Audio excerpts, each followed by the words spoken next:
The last section of chapter 5 is section 5.5, and it goes back to our binomial distribution. So what you should notice now is that all of 5.1 through 5.4 used continuous variables.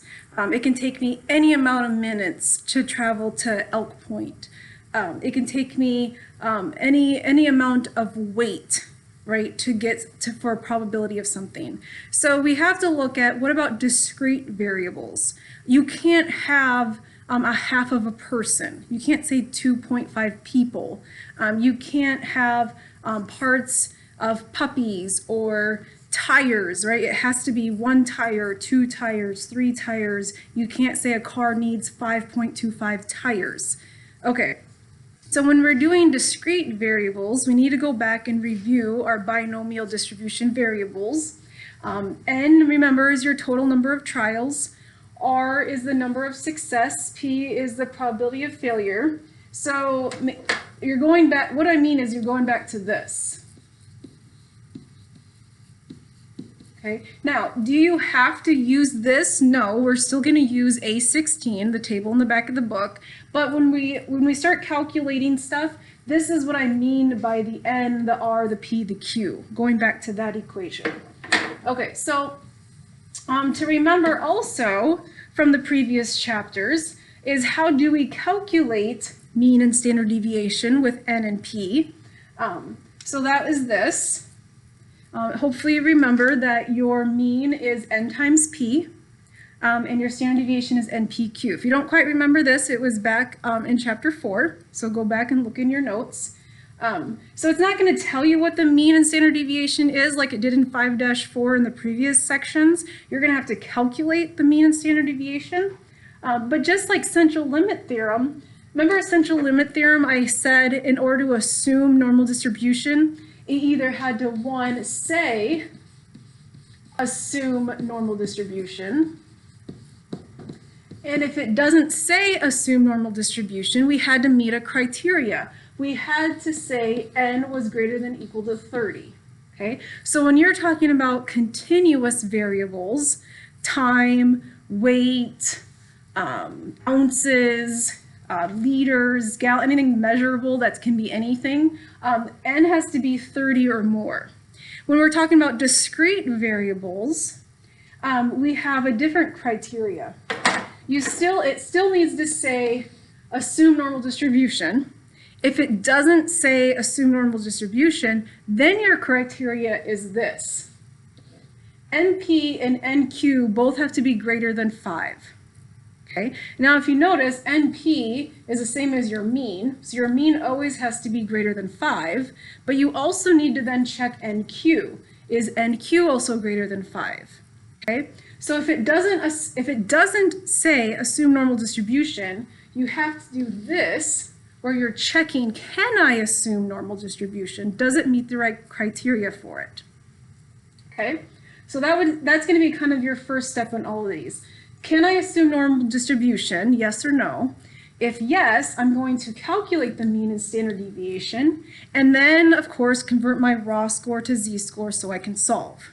Okay, but there is one more catch to this, and we're gonna slide over to the board here so I can explain this. We have what's called a continuity correction. And these rules are on page 277 in your book.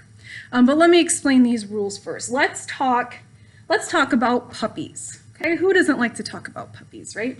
So if I had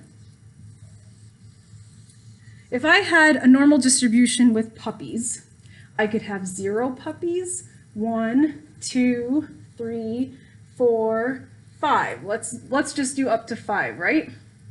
And have it something like this, right? A normal distribution is probably going to have that normal curve kind of thing. So maybe this would be the number of puppy adoptions in one day. Maybe that's what we're looking at here, right? Number of puppy adoptions in a day. So you can't have 1.5 puppies, right? Okay. So what the continuity correction says is that this, let's look at 2. If I was going to do 2 puppies, this 2 is in the middle of that bar, okay? Well, the whole bar represents 2 puppies. So if my question was the probability that the adoption was less than 2 puppies, right? Less than 2, 2 or, how about let's say 2 or less. I'll make it easier. Okay, so if I was going to do the probability that the adoption for today was 2 or less puppies, I would want 2, 1, or 0, right? That would be 2 or less. Okay, so that means I want the probability of this whole bar, because that's 2, plus the probability of 1, plus the probability of 0. Okay, now I can't convert 2 into a z-score because that only gives me half of the bar. I need the whole bar.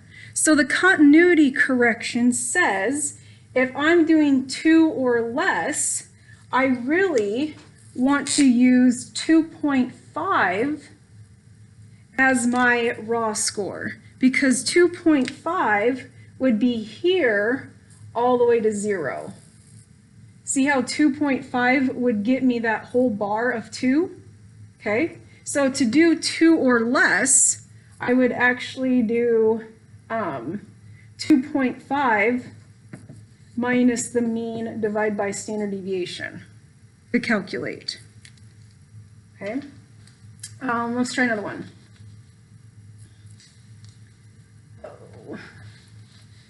So if I wanted, let's do more.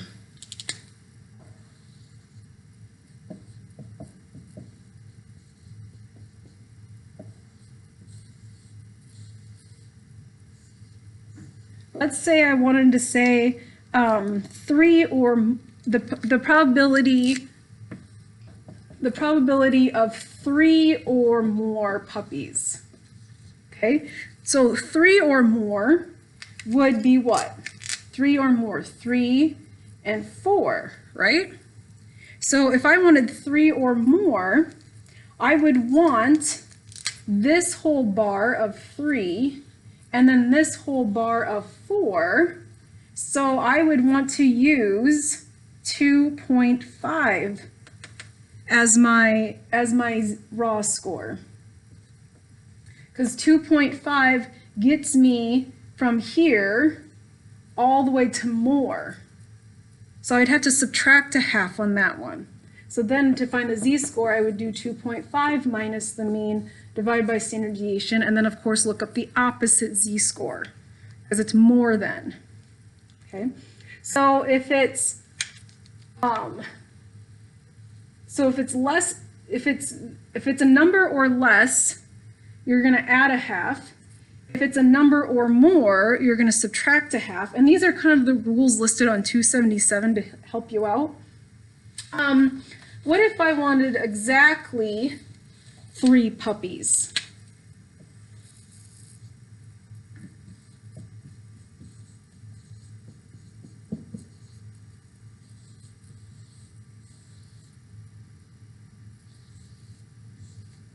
Okay, so what if I said the probability of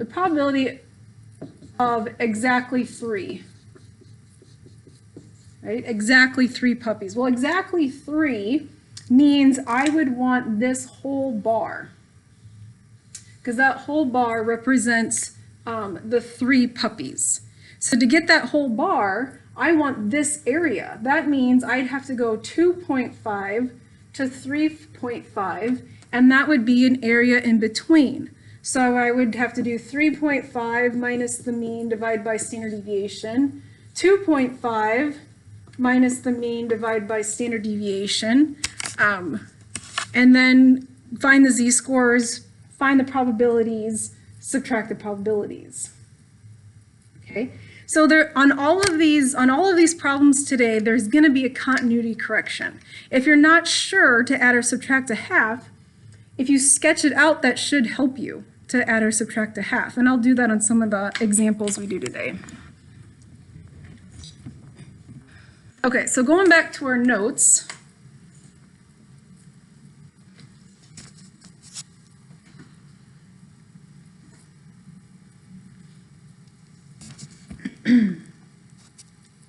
Okay, here's an example. A drug manufacturer states that only 5% of the patients using a particular drug will experience side effects. Doctors at large university hospital use the drug in treating 250 patients. What is the probability that 15 or fewer of the 250 patients experience side effects? Okay, so step one is what? Right, can I assume normal distribution? I can't do any of this unless I know I can assume normal distribution. So since it doesn't say anywhere in there, assume normal distribution, I need to make sure it meets the criteria. So N is 250, P is 0.05, because 5%, and Q would be 0.95. Okay, so to see if it meets the criteria, remember NP and NQ both have to be greater than 5. Okay, so does it meet that criteria? Well, 250 times 5%, 250 times 0.95%. So 250 times 5% would be what, 14 something? No, 12. Oh yeah, 12.5. And the other one, of course, is going to be greater than 5, but let's just do it. Okay, so does NP and NQ both are greater than 5? Yes, right? So I can assume normal distribution. So my second step now is I need to calculate a mean and standard deviation. I don't know why I put a line there. My mean I should already have. My mean, if you remember, is NP. And my NP was right here, 12.5. Okay, but my standard deviation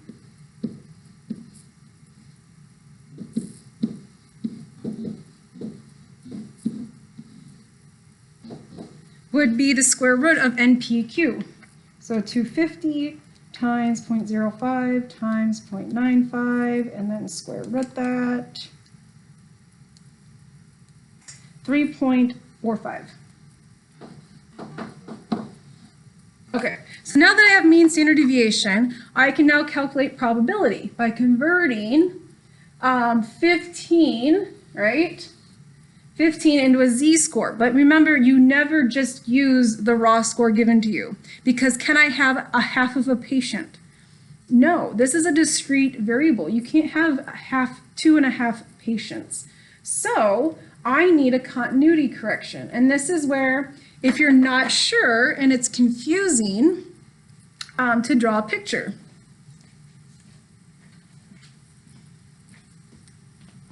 So let me draw a picture on a whiteboard here, so I don't have to erase this.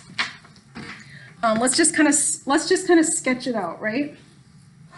So let's do something like this. We don't have to start with 0 because that'd be a lot. Let's just start with 12.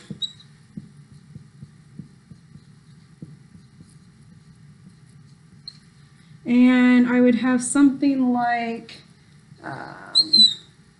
probably like this, because 12 is average. Okay, so here, if I just wanted to do kind of a quick, as I know it's kind of hard to see here, I want 15 or fewer. So if I want 15 or fewer, let's just underline what I want, 15 or fewer. That'd be 15 or fewer. Right? All the way down to 0, okay? So if I want 15 or fewer, right, and I need this whole block, that is the whole thing's 15, would I add a half or subtract a half? Yeah, I would add a half because I need from this point, right, all the way to 0. I need that whole bar. I need the 15th person. So I'm actually going to use 15.5 as my raw score. Okay? So my Z then, right, step 3, I would find my Z-score. I would do 15.5 minus the mean divided by standard deviation, right? Calculate that. So calculator, 15.5 minus 12.5 divided by 3.45, and I get 0.87. Now, am I going to look up 0.87? Yes, I am, because it's 15 or fewer. That means less than, and that means area to the right. So to look up on A16, 0.87, I get 0.8078.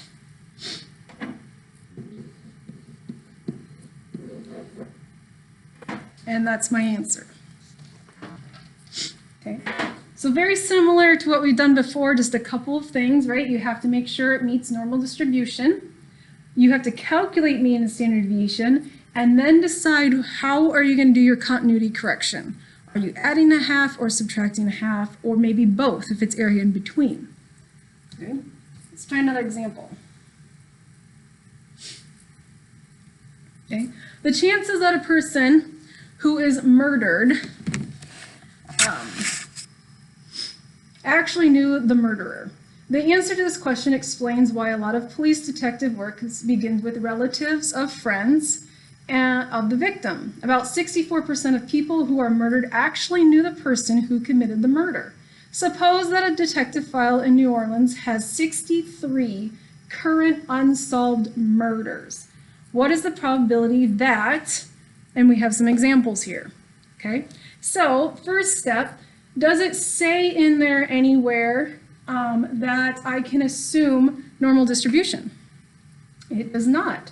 So just like before, we need to do the NP-NQ test, right?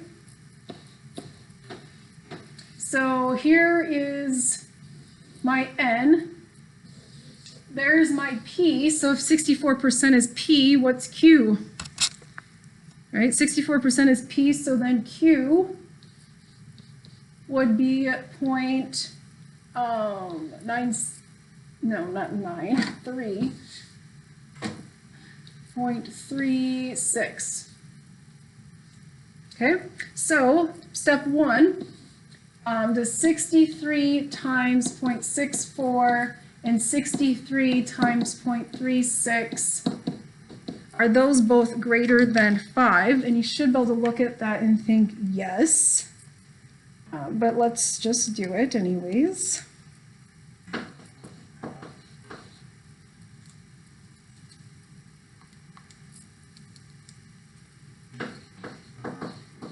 Okay, so step 1's done, yes. Step 2, I need a mean and standard deviation. I already have my mean, that's right there, because NP. I still need to find a standard deviation though, and my standard deviation would be the square root of NPQ. So 63 times 0.64 times 0.36. Okay.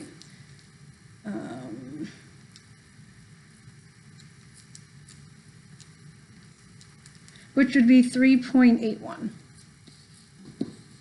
Okay, so now I have my mean, I have my standard deviation, and here's the question. At least 35 of the victims knew their murderer. So if am I going to add a half or subtract a half? At least 35. At least 35 means 35 or more. And if you said subtract a half, you are correct. If you're not seeing that, let me just sketch a quick picture.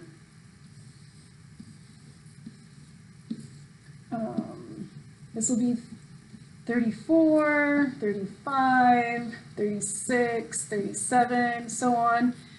35 or more. That means 35 and then keep going, right? 35 or more. I need this whole bar because I need to include all of 35. So I need this farthest point right here. That is 34.5. That is my raw score. So I'm actually going to use, right, to find a z-score, I'm actually going to use 34.5 minus the mean divided by standard deviation. Okay, so this one we would subtract a half.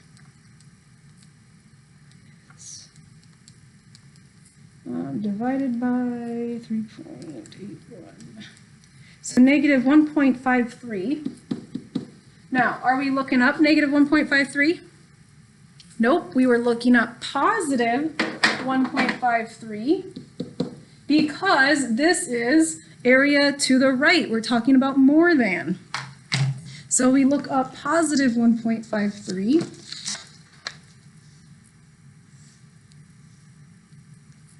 And we get 0.9370.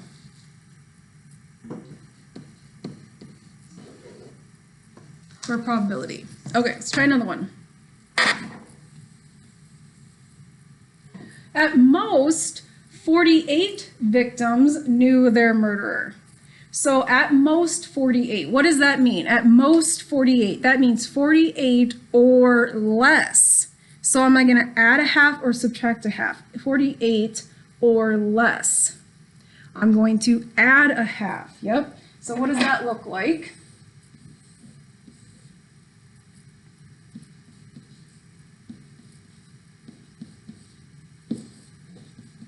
Okay, so here's 48, and I want 48 or less. That means all those numbers. So if this is 48, I need all of 48 to say 48 or less. That means I need to add a half because I need this point all the way to the left, right? Like this. So we're actually going to use 48.5.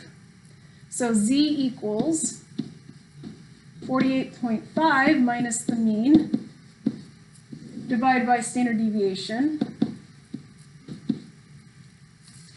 And I get what? Let's see.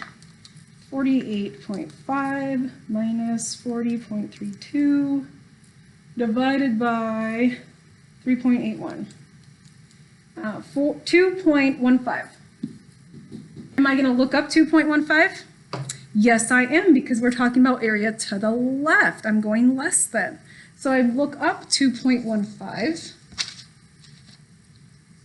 So 2.15 would be 0.9842. Okay, fewer than 30 did not know their murder. Okay, so you should notice there's a little bit of verbiage change here. This was all knew their murderer. This is now not know their murderer. What changes is the mean, because my P is no longer 64%. 64% of people knew their murderer. Now I want to know didn't know their murderer. So my P is actually changing to 0.36. So I'm going to actually have a new mean for these last two problems. I'm now going to have 63 times 0.36, which we had right here, right? 22.68. Okay, now do I need to calculate a new standard deviation? No, because hopefully you know by order of operations, multiplication is commutative. It doesn't matter if you would switch those two around, you're still going to get 3.81. So standard deviation is going to stay the same. My mean changed. Okay, so now when I calculate fewer than 30, what does fewer than 30 mean?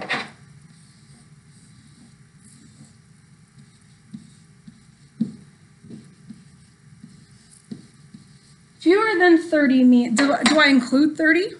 Fewer than 30. Fewer than 30 means less than 30. Don't include it. So fewer than, what's fewer than 30? 29, 28, 27, 26, all the way down. So I want actually this. So fewer than 30, since it doesn't include that, my next bar down to include is this. So what's this farthest point? 29.5. So this one you're actually subtracting a half because you're not including the 30. So I'm going to use 29.5 minus the mean. Nope, new mean, sorry. Minus the mean, 22.68. Divide by same standard deviation. So 29.5 minus 22.68 divided by 3.81 is 1.79. Do I look up 1.79? I sure do, because we're talking about area to the left. So 1.79 is 0.9633. Okay, let's do one more. More than 20. More than 20. Am I going to add a half or subtract a half? More than 20. That means don't include 20, and your first bar would be 21. So I'm actually going to add a half. I'm going to use 21.5. Not 21, 20.5, sorry. Add a half.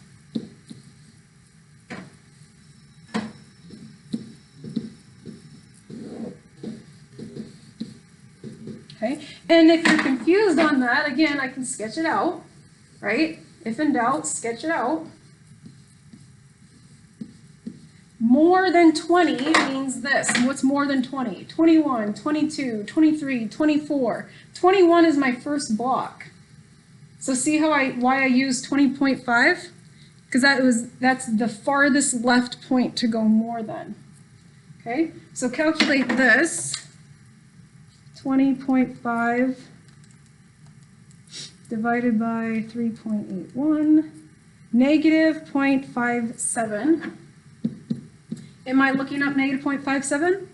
No, I'm looking up the opposite, positive 0.57, because we're doing more than, area to the right. So 0.57, 0.7157. There you go. Okay, I think I have one more example we can go through here.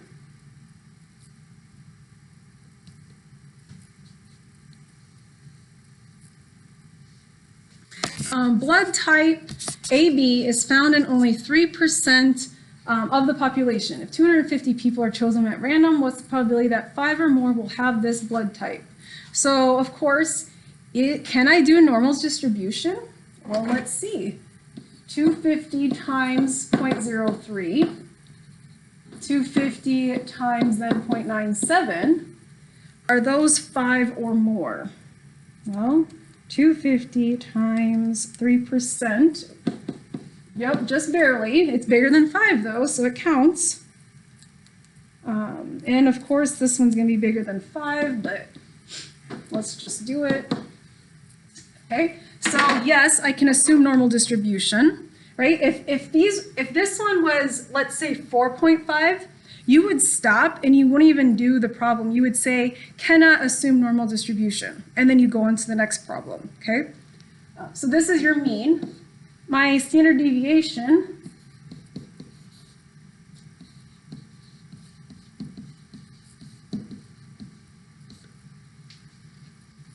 would be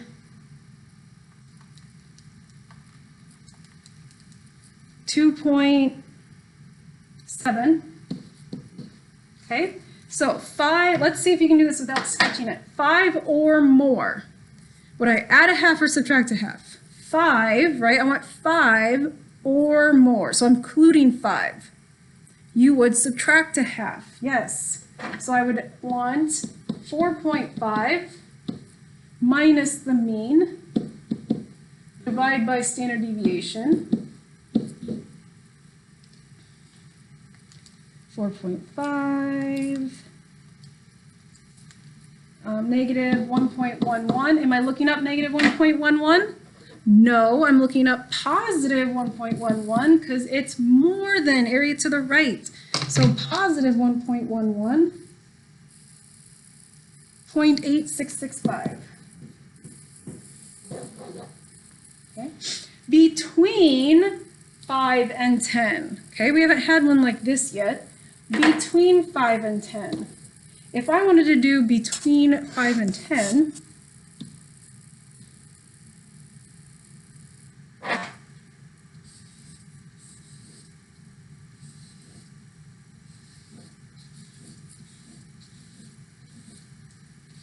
four, 5, 6, 7, 8, 9, 10, 11. Between 5 and 10, am I including 5 and 10? Between 5 and 10, we'll have this blood type. Okay, so the key word on problem like on these is it has to say inclusive. And I'm just checking, I'm just checking your homework there and make sure it said it. If it says inclusive, that means I would include 5, 6, 7, 8, 9, 10. But so since it doesn't say inclusive, that means I just want in between 6, 7, 8, 9, 10. See the difference? If it says inclusive, you actually include the 5 and 10. If it doesn't say inclusive, you do all the numbers in between, all the numbers in between 5 and 10.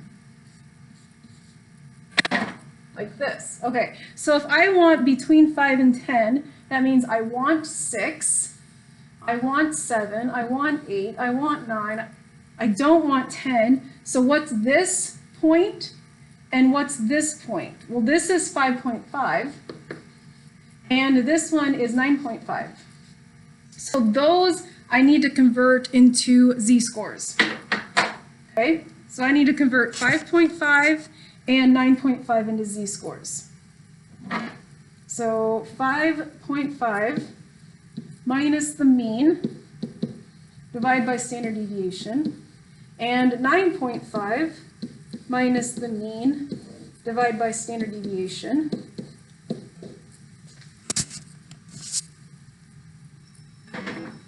Let's see, so 5.5 minus 7.5 divided by 2.7, negative 0.74,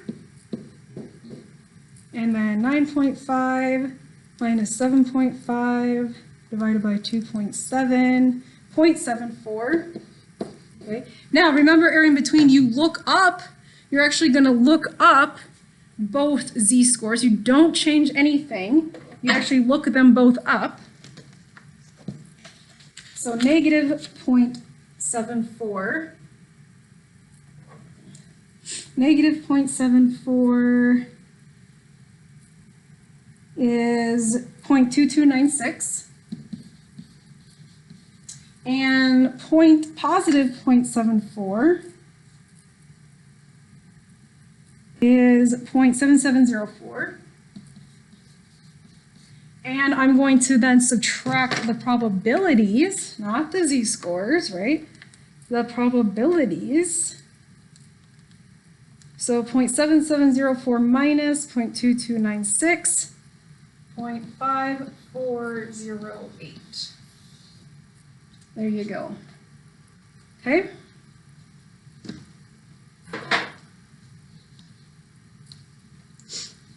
So your homework for this last section here is page 282 and 23 through 28. And if you look at the directions, it says in exercises 23 through 28, determine whether you can use normal approximation. That means you have to do the NP-NQ test. You always need to do that first. Can I do it or not? yes or no, and then you will have to calculate mean standard deviation, and then there's an A, B, and C on each one, and then part D says anything unusual. And remember, anything unusual is less than 5%. Okay, so I know it's only 6 problems, but each problem has 3 parts. So it should be plenty of practice for you there.